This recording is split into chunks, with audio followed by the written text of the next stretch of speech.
আজ ১লা জানুয়ারি, ইংরাজি নববর্ষের প্রথম দিন। সকাল সকাল আজ আমি চলে গেছিলাম শ্রী জগন্নাথ দেবের দর্শনে। পুরী বা দীঘার মন্দিরের টিকিট কাটতে না পারায় বাড়ির কাছেই নিউটাউনে যে জগন্নাথ মন্দির আছে সেখানেই গেছিলাম প্রভুর দর্শন করতে। মন্দিরের কারিগরি খুবই সুন্দর, প্রথম দর্শনেই মুগ্ধ হয়ে যাবেন। এই মন্দিরে বিষ্ণুর 10 অবতারের প্রত্যেকটি অবতারের মূর্তি বানানো আছে। এছাড়াও রয়েছে সমুদ্র মন্থনের একটি দৃশ্য। মন্দির প্রাঙ্গণে দাঁড়িয়ে মন্দিরের সৌন্দর্য বেশ কিছুক্ষণ উপভোগ করে আমি আস্তে আস্তে ভেতরে ঢুকে গেলাম। ভেতরের দৃশ্য কিন্তু অত্যন্ত সুন্দর। মন্দিরের ভেতর ভগবানের প্রসাদ এবং পুষ্প সংগ্রহ করে ভেতরের কারুকার্যগুলো আমি একটু মন দিয়ে দেখতে থাকলাম। মন্দিরটি 3টি কক্ষে বিভক্ত। মধ্যকক্ষে রয়েছে শ্রী জগন্নাথ, বলভদ্র এবং সুভদ্রা। তার বাম কক্ষে রয়েছে রাম, লক্ষ্মণ এবং সীতা, এবং ডান কক্ষে রয়েছে শ্রী হনুমান দেবের মূর্তি। জয় জগন্নাথ জয় জগন্নাথ বলতে বলতে মন্দিরটি একবার প্রদক্ষিণও করে নিলাম।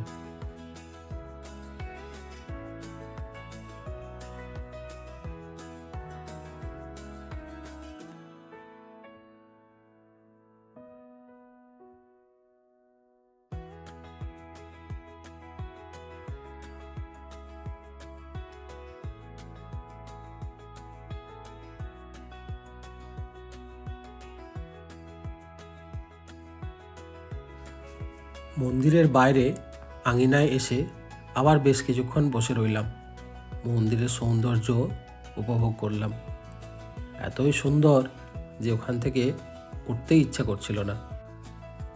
এই মন্দিরটি নিউটাউনের সুপ্রাচীন হাজরা কালীবাড়ি মন্দিরের একটি অংশবিশেষ।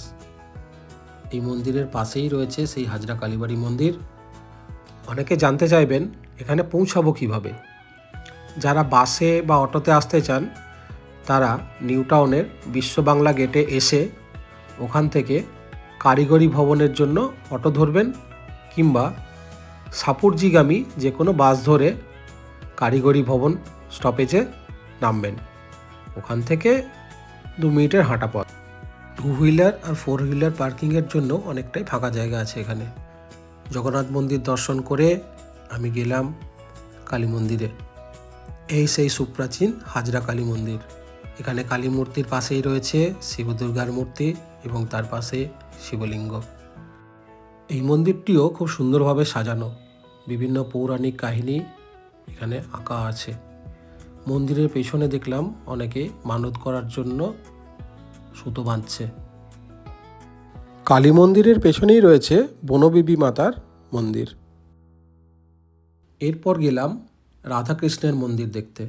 এই মন্দিরটিও সুন্দরভাবে সাজানো হয়েছে, বিভিন্ন পৌরাণিক কাহিনী এখানে ফুটিয়ে তোলা হয়েছে আঁকার মাধ্যমে। এটা হাজরা কালী মন্দির। এর পাশেই রাধা কৃষ্ণের মন্দির। হাজরা কালী মন্দিরের পেছনেই ছিল মাতা বনবিবির মন্দির, আর এই পাশে রয়েছে জগন্নাথ মন্দির। আর এই সামনের জায়গাটা 4 হুইলার এবং 2 হুইলার পার্কিংয়ের জন্য ব্যবহার হচ্ছে। বছরের প্রথম দিনটা খুব সুন্দরভাবে কাটালাম এখানে। ভগবানের দর্শন পেলাম, ভগবানের প্রসাদ পেলাম, বেশ কিছুক্ষণ সময় মন্দির প্রাঙ্গণে বসে থাকলাম। আজ প্রথমবার এলাম এই মন্দিরে এবং আমার এই ছোট্ট ভ্রমণের গল্পটি আপনাদের সামনে তুলে ধরলাম।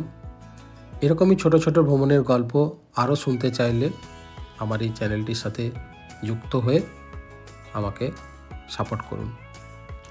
জয় জগন্নাথ।